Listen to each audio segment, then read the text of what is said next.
everyone, welcome back to the Claremont Classic Garage. We're going to be back working on our 1948 Ford 8N today, and we finally reached the job I dread, bodywork, and this one needs lots of it. I want to do a video about electrical. I want to show doing the electrical from start to finish on this thing. But before we can do that, I need to at least get the fenders on because I've got, all our rear lights and stuff mount to them. And both fenders, the backs of them are mashed like this. This happens one of two ways. Somebody using a loader to push it, like because they figure it's going for scrap, and they'll use a loader just to push it up a trailer, and the backs of the fenders always get nailed. Or see these marks here? That gives me a clue. Guys will run these things without these check chains on here, or with ones they made that are too long, and the lift arms get swinging around, and as you'll see, because of the way the chains are, as they come up, they can go further out, and the lugs on the back tires will grab them and just fire them into the fenders, and that's what happens. And these witness marks here lend me to believe that's what happened to these. I don't really have any other fenders to put on this thing, so we're going to try and fix these ones. Or at least fix them as good as we can. I'm not known for my skill as a body man, nor am I known for my patience. Anyway, we've got this down on the floor with a block of wood underneath the offending part. And we'll get the old sledge-o-matic here and see if we can get this thing a little straighter.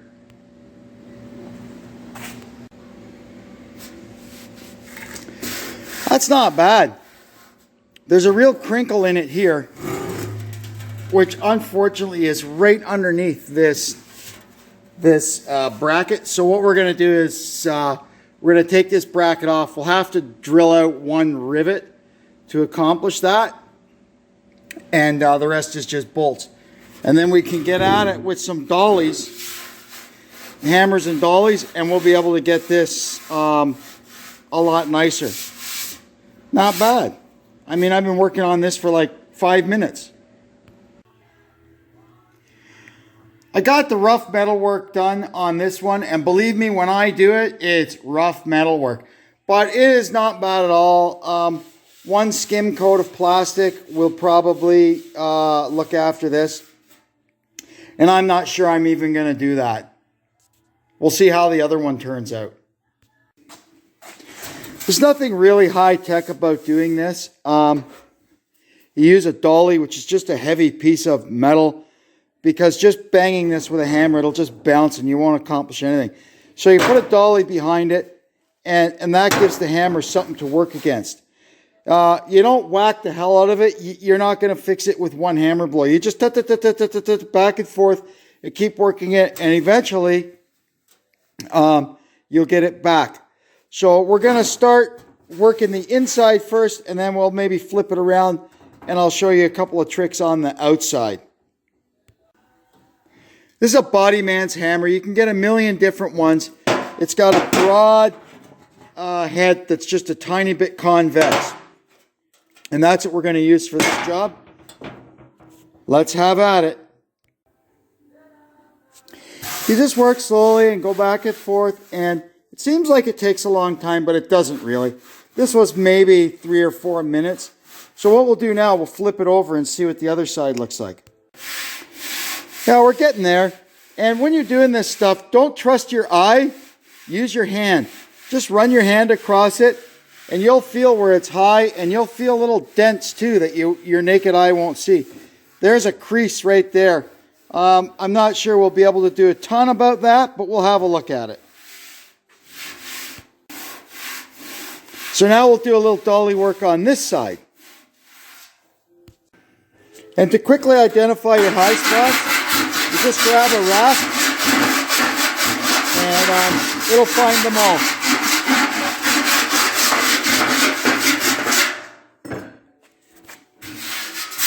And then it's up to you to work with the dolly. You have to decide, is this high or is what's beside it low?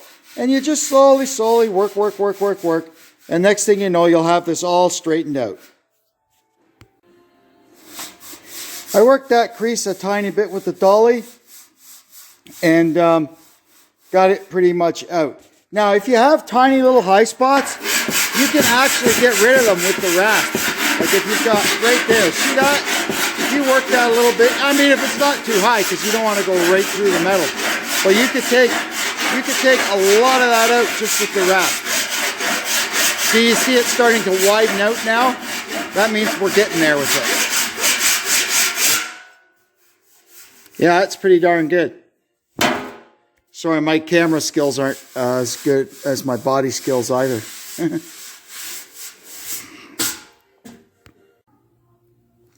And there's the other one.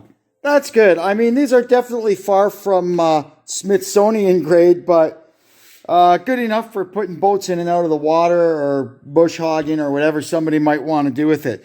It'll look just fine. I'm quite happy with the way it turned out. So I'm gonna leave these panels like this for now. I'm hoping in the next couple of days we get a little nicer weather and I can get outside and start doing, you know, sanding and grinding. I hate doing that in my garage. It makes such an awful mess. Now let's have a look at the hood. Our hood is really bad. It's got a real bad case of rot out all along here.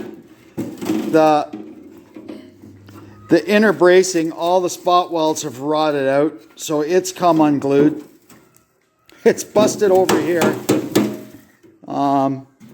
It's rotted out at the front here. This is all pretty normal. But this one's kind of extremely bad. So before I go and start even attempting to fix this hood, I'm going to have a wander around here and see if I can find something better that we could put on it.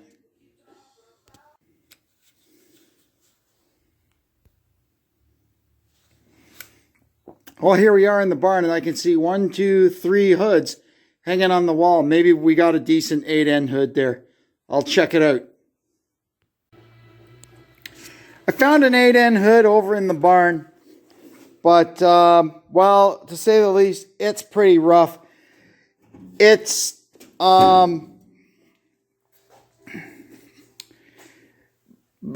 got some things that are better than that one and some things that are a lot worse.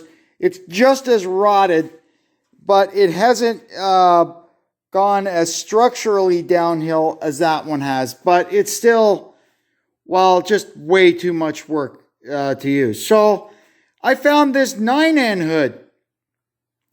And, well, I think we're going to use it. It needs a little bit of modification to work, but I think it can work. I have before, one time I had a 2N and I put all scripted 8N sheet metal on it. And it all went right on. All I had to do was drill 2 holes. There's 4 holes, 4 bolts that go around the dash, and the top 2 are closer together on an 8N than a 9N.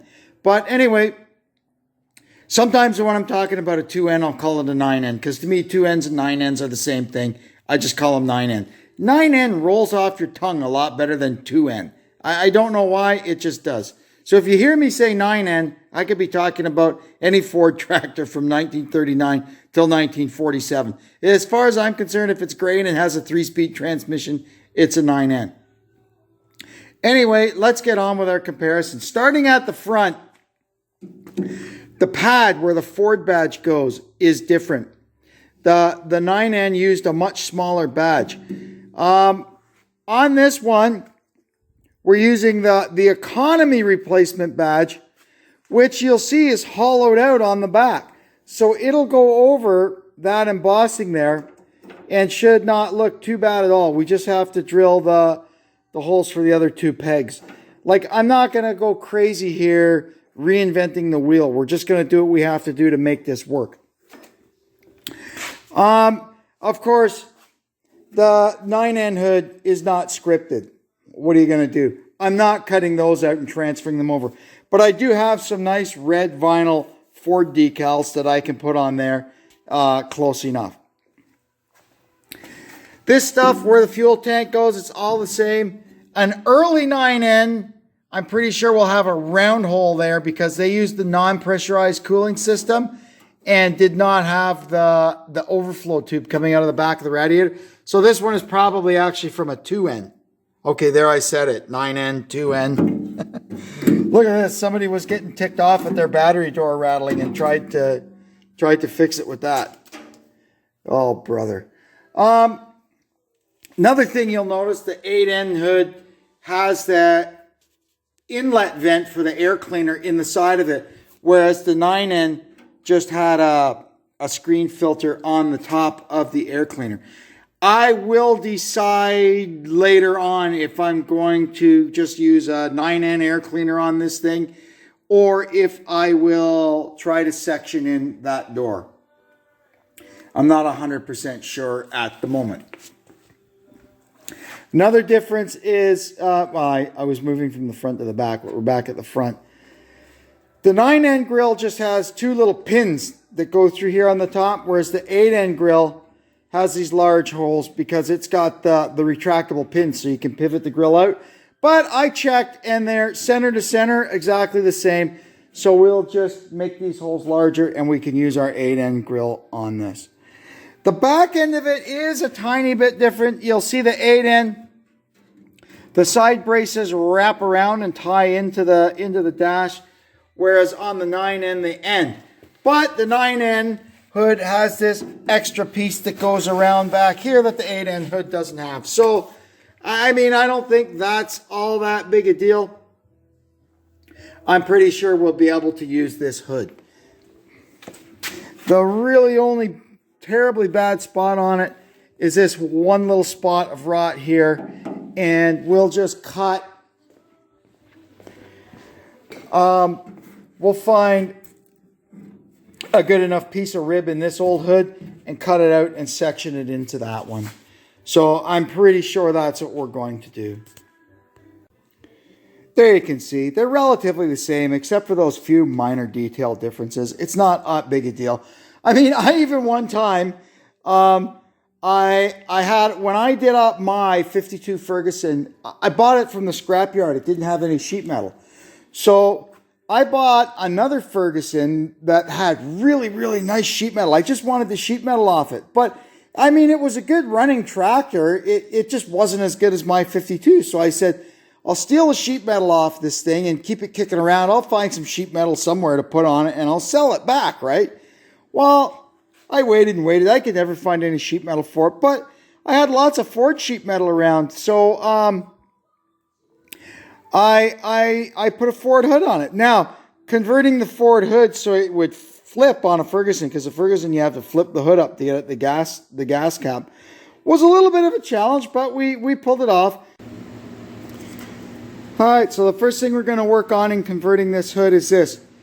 We've cut the reveal for the air cleaner vent out of our old rotted hood, and we're going to cut a hole in this hood so that we can install it. I mean, I could just go ahead and use a 9N air cleaner on there with a little filter on the top, but the side vent on an 8N is kind of iconic, as well as the embossed scripts. I'm still not sure what way I'm going to go with that. I'm going to see how this job goes first, and then we'll decide if we're going to try and section those scripts in or not. I'm going to try to butt weld this piece into here, and this is going to be my first attempt at butt welding body metal, so bear with me. We're learning as we go. I think I've got it pretty much okay. You've got to have your holes just about perfectly the same size, but with a little tiny gap in between like we've got to allow the butt welding clamps to fit through. And you can see how they work. Simple enough. I've got it all clamped in now. Some of my gaps are a little large, but anyway, live and learn. I learned a lot. This is the first time I've ever attempted to do this, and I learned a lot, which I will apply to the next time I do this. But anyway, it's pretty darn good. And we can go ahead now and start tacking it in.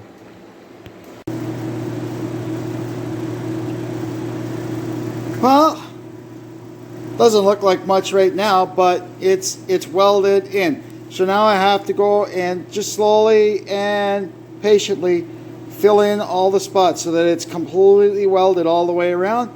Then we'll grind it down and it should look pretty darn good. Well, that's pretty ugly. Remember, I keep telling you I'm no body man and I'm no welder. But it's tacked in there. So now we're going to start grinding and we'll see what it looks like when we're done grinding. Next thing we've got to do is fill these 2 holes and put 2 new ones closer together because that's how they are on the 8 end. So what we've done is I've just got an old piece of brass here and you clamp that in the back. That'll keep the back of our weld smooth and we'll just plug weld that hole shut. That's them filled. I've got an extra dash over in the barn. I'll bring that over next time I'm over there and we'll use that as a template to drill the 2 holes we need drilled in there. Now what we're going to do is we have to cut a piece of this out of this old hood to use to patch up this hood. Now we cut this piece of the ribbing out of our old rotten hood. This piece is cut to go in here. This is going to be a little more interesting of a job because I cannot get my butt welding clamps in behind here because of this structure in the back. But I've got a couple of other tricks up my sleeve. We should be okay. There we are. And once the weather gets a little bit better outside and I can go out there to do my Bondo and grinding, I got to grind all this down and do a little finish work on this with just a skin coat of plastic. And yeah, this will be a good hood for us. Finally, we got a nice day so I can bring the show outside. I'm so done with making Bondo dust in my garage. It drives me crazy. So we've got all this stuff outside. I'm not going to go crazy on this. I'm just kind of sanding it and I've given myself a limit till coffee time this afternoon. By that time, however good it is how good it is. It's going to get painted. So here we are.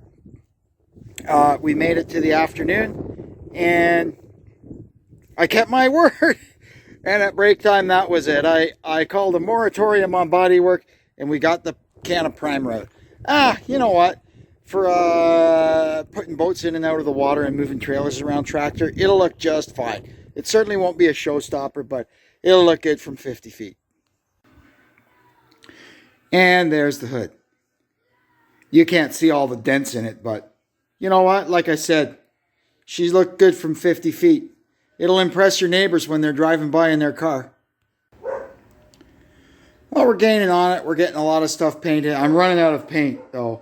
I have to go get some more. For all of you that are asking me all the time what paint it is that I use, here you have it.